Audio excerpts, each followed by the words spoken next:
నమస్తే welcome to question hour. Tummidihatti ప్రాజెక్టును కాంగ్రెస్ ప్రభుత్వం ఎందుకు ప్రతిష్టాత్మకంగా తీసుకుంది? తెలంగాణ మహారాష్ట్ర మధ్య కొలిక్కిరాని జల వివాదానికి కేంద్రం చొరవతో ఈసారైనా పరిష్కారం దొరుకుతుందా అన్న ప్రశ్న వినిపిస్తోంది. సెప్టెంబర్ 1న ఉన్నత స్థాయి సమావేశం నిర్వహించనున్నారు. ఈ అంతర్రాష్ట్ర భేటీకి తెలంగాణ మహారాష్ట్ర ప్రభుత్వాలకు కేంద్రం అధికారిక ఆహ్వానాలు పంపింది. ఇరు రాష్ట్రాల ముఖ్యమంత్రులు, నీటిపారుదల శాఖ మంత్రులు, ఉన్నతాధికారులు పాల్గొనబోతున్నారు. తుమ్మిడిహట్టి బ్యారేజ్ ఎత్తు, సాంకేతికత, ముంపు ప్రాంతాల విస్తీర్ణం, ఇతర అంతర్రాష్ట్ర నీటి వివాదాలపై సమావేశంలో సమగ్రంగా చర్చించనున్నారు. కేంద్రం చొరవతో సమస్యకు పరిష్కారం దొరుకుతోందా? ఈసారి చర్చల్లో అయినా పురోగతి వస్తోందా? తుమ్మిడిహట్టి విషయం కాంగ్రెస్ లో చొరవ ఎందుకు? ఇప్పుడు ఇదే అంశంపై చర్చిద్దాం.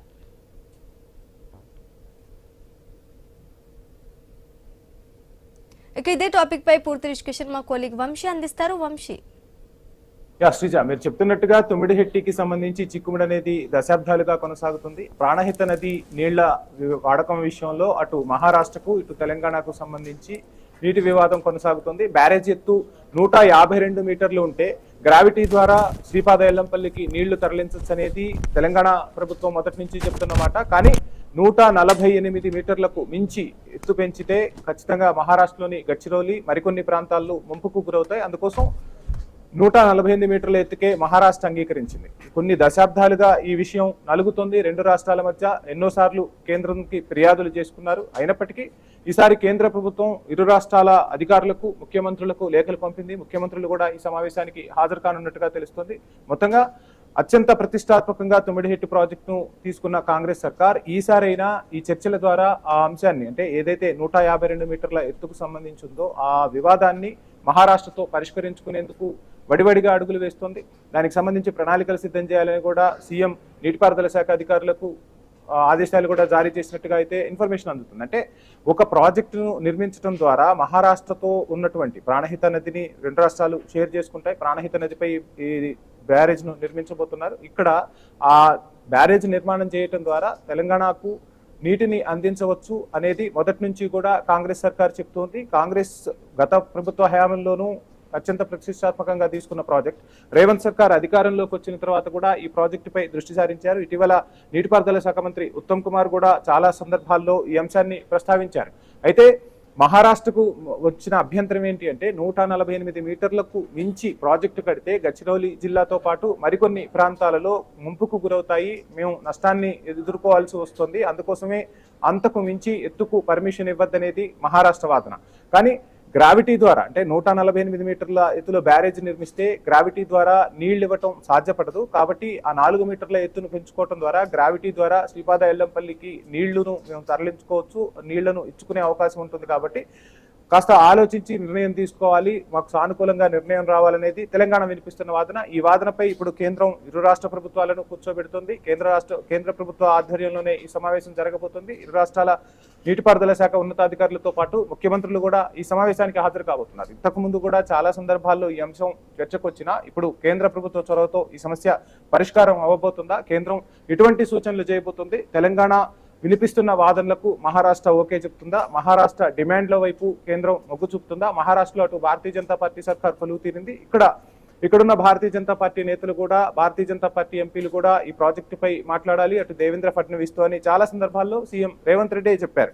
తుమ్మిడిహట్టి భవిష్యత్తు ఎప్పుడు తేలుతుంది, తుమ్మిడిహట్టి విషయంలో కాంగ్రెస్ చొరవ ఎప్పుడు చూపిస్తుంది, ఎందుకు అనే అంశాలు చక్కర్లు కొడుతూ ఉన్నాయి. ఈ విషయంలో మహారాష్ట్ర కొన్ని అభ్యంతరాలు చెప్తూ ఉన్నా 148 మీటర్ల ఎత్తుకు సంబంధించి బ్యారేజీ ఎత్తును అంతకంటే పెంచితే ముఖ్యంగా గడ్చిరోలి, చంద్రాపూర్ జిల్లాలోని భూములు, కొన్ని గ్రామాలు కూడా నీట మునుగుతాయి. అందువల్ల ముంపుకు గురవుతాం. కాబట్టి వాటికి సంబంధించి ఏం చెప్తారు? మా రాష్ట్రంలో మీరు అక్కడ ప్రాజెక్టును నిర్మించడం ద్వారా మా రాష్ట్రంలోని భూములు, మా రాష్ట్రంలోని గ్రామాలు మునకకు గురైతే మేము ఏ విధంగా పర్మిషన్ ఇస్తామనేది మహారాష్ట్ర వాదన. రైట్, ఇదే అంశానికి సంబంధించి మనతో మాట్లాడేందుకు మా ప్రతినిధి పవన్ ఉన్నారు. పవన్, తుమ్మిడిహట్టి ప్రాజెక్టును కాంగ్రెస్ సర్కార్ మొదటి నుంచి కూడా అత్యంత ప్రతిష్టాత్మకంగా తీసుకుంది. ఓవైపు కాళేశ్వరం ప్రాజెక్టు గురించి చర్చ నడుస్తున్నప్పుడల్లా కాంగ్రెస్ సర్కార్ తుమ్మిడిహట్టిని తెరపైకి తీసుకొస్తుంది. మనం మాట్లాడుకున్నట్టుగా ఇటు మహారాష్ట్ర వాదన మహారాష్ట్రకుంటే తెలంగాణ వాదన తెలంగాణకుంది. 152 మీటర్ల ఎత్తు పెంచడం ద్వారా ఈ ఎత్తులో గ్రావిటీ ఉంటుంది. దీని ద్వారా నీటిని శ్రీపాద ఎల్లంపల్లికి తరలించడం, దీనివల్ల భారీ లిఫ్ట్ ఇరిగేషన్ ఖర్చులు తగ్గుతాయనేది మొదటి నుంచి కూడా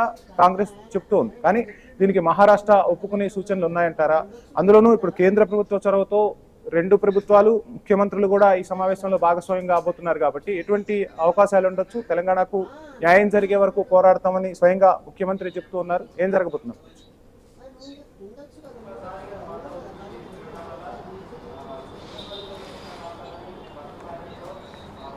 పవన్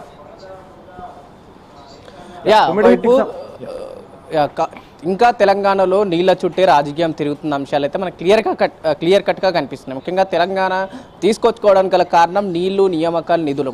నీళ్ల విషయంలో చాలా వరకు సమస్యలు తీరినాయని చెప్పేసి కూడా గత ప్రభుత్వంలో చాలా మంది మాట్లాడుకుంటున్న పరిస్థితి వినిపిస్తుంది. అయితే తమ్మిడిహెట్టు గురించి అయితే ఇంకా చర్చ నడుస్తూనే ఉంది. ముఖ్యంగా తమ్మిడిహెట్టు విషయంలో అటు కేవలం అది ఒక్క రాష్ట్రం అయితే నీళ్ళపైన కట్టే బ్యారేజ్ కాదు, రెండు రాష్ట్రాల నీళ్ళపైన కట్టాల్సిన అంశం ఉంది. కాబట్టి చాలా రోజుల నుంచి దాదాపు 9.5 సంవత్సరాల నుంచి కూడా మహారాష్ట్రతో చర్చలు నడుస్తున్నాయి. మరీ ముఖ్యంగా అటు కేసీఆర్ ముఖ్యమంత్రి అయిన తర్వాత అటు మొదటిసారి హరీష్ రావు మహారాష్ట్ర ప్రభుత్వం దగ్గరికి వెళ్ళి వాళ్ళని అడగడం జరిగింది. మేము ఇక్కడ నుంచి దాదాపు 152 మీటర్ల ఎత్తులో కడితే అక్కడ నుంచి వచ్చే గ్రావిటీ కెనాల్ అక్కడ నుంచి మేము నిర్మించుకొని మా కింది సైడ్ అంటే ముఖ్యంగా ఆదిలాబాద్ నుంచి ఇటు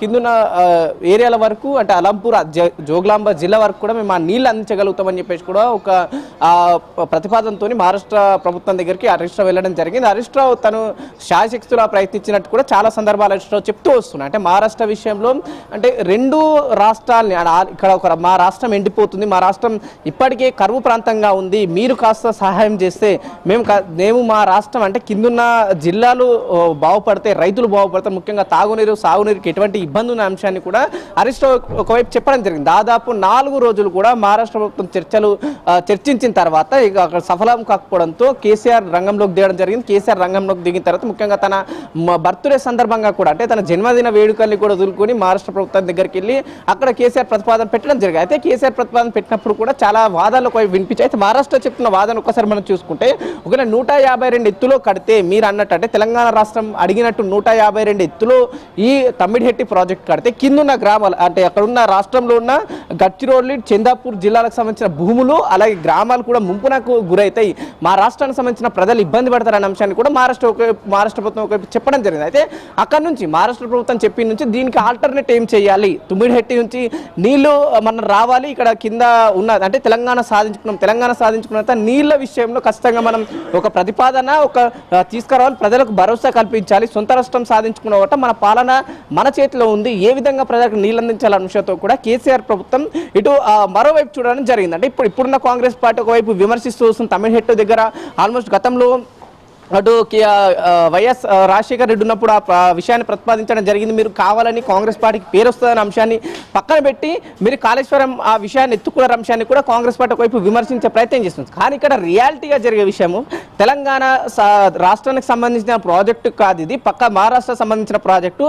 అక్కడ అంటే కట్టాలంటే ఆ రాష్ట్రానికి సంబంధించిన 2 జిల్లాలు పూర్తి స్థాయిలో అంటే ఆల్మోస్ట్ 80% మునిగిపోయే అంశం ఉంటుందని చెప్పేసి కూడా మహారాష్ట్ర పర్మిషన్ ఇవ్వలేదు. కానీ ఒకవైపు ప్రభుత్వం ఇక్కడ బీఆర్ఎస్ ప్రభుత్వం కావచ్చు, కేసీఆర్ పదే వాళ్ళని కన్విన్స్ చేస్తూ వచ్చారు. కానీ సో అక్కడ నుంచి కన్విన్స్ అవ్వక అంటే వాళ్ళకి ఇంకో దారి లేక మరోవైపు చూసినట్టు కూడా తెలుస్తుంది. సో ఇంకా ఈ 9.5 అంటే దాదాపు 12 ఏళ్ళు అయినా సరే ఇంకా ఈ తమ్మిడిహెట్టు విషయంలో చాలా వివాదాలు కూడా తెరపైకి వస్తున్నాయి. పవన్, మీరు చెప్తున్నట్టుగా ఇప్పుడు ఒకవైపు కాంగ్రెస్ నేతలు కావచ్చు, ఇక్కడున్న ముఖ్యమంత్రి కావచ్చు, నీటిపారుదల శాఖ మంత్రి కావచ్చు, భారతీయ జనతా పార్టీ ఎంపీలు, తెలంగాణ భారతీయ జనతా పార్టీ ఎంపీలు ఖచ్చితంగా ఢిల్లీ సర్కార్ దగ్గర ఎన్డీఏ సర్కార్ కొలువు తీరింది, ఆ ఎన్డీఏ సర్కార్ దగ్గర మా రాష్ట్రానికి తుమ్మిడిహెట్టి ప్రాజెక్టుకి సంబంధించి మహారాష్ట్ర అడ్డంకులు చెప్తుంది, మహారాష్ట్రలో కూడా భారతీయ జనతా పార్టీ సర్కార్ కొలువు తీరింది కాబట్టి మీరు చొరవ తీసుకోవాలని చెప్తున్నారు. అంటే ఒక అఖిలపక్ష సమావేశాన్ని ఏర్పాటు చేసుకుని అందరూ తెలంగాణ ప్రయోజనాలను విన్నవించే ప్రయత్నం చేయాలని చెప్తున్నా దానికి సంబంధించి మాత్రం ఎక్కడా కూడా అడుగులు పడట్లేదు, రాజకీయ విమర్శలకే పరిమితం అవుతున్నాయి. అంటే మీరు చెప్పినట్టుగా ఇక్కడ కేసీఆర్ ఉన్నప్పుడు ప్రయత్నాలు చేశారు, ఇప్పుడు రేవంత్ సర్కార్ వచ్చినప్పుడు ప్రయత్నాలు జరుగుతున్నాయి, కానీ కేంద్ర ప్రభుత్వం ఒప్పించగలదు, మెప్పించగలదు. అక్కడ మహారాష్ట్రలో భారతీయ జనతా పార్టీ సర్కార్ కొలువు తీరింది కాబట్టి తెలంగాణను ఏదైతే నీళ్లు, నిధులు, నియామకాల కోసం సాధించుకున్నామో భారతీయ జనతా పార్టీ పాత్ర కూడా ఉంటుంది, కానీ ఎవరు నోరు మెదపడం లేదనేది రాజకీయ విమర్శలకు దారితీస్తుంది. నీళ్ల చుట్టూనే మీరు అన్నట్టుగా రాజకీయ విమర్శలు కొనసాగుతున్నాయి. ఒకవైపు కాళేశ్వరం ప్రాజెక్టు గురించి జరుగుతుంది, తుమ్మిడిహెట్టికి సంబంధించి కూడా మీరంటే మీ వల్లే ఇదంతా జరుగుతుంది అని చెప్పి వాదనలు, ప్రతిపాదనలు వినిపిస్తున్నాయి. అంటే ఉద్యమం చేసి అంటే పోరాటం చేసి సాధించుకున్న తెలంగాణలో ఇప్పుడు నీళ్ల కోసం కూడా అన్ని రాజకీయ పార్టీలు ఏకమవ్వాల్సిన అవసరం కనిపిస్తుందా? ఆ దిశగా అడుగులు పడాల్సిన ఆవశ్యకత కనిపిస్తుందా?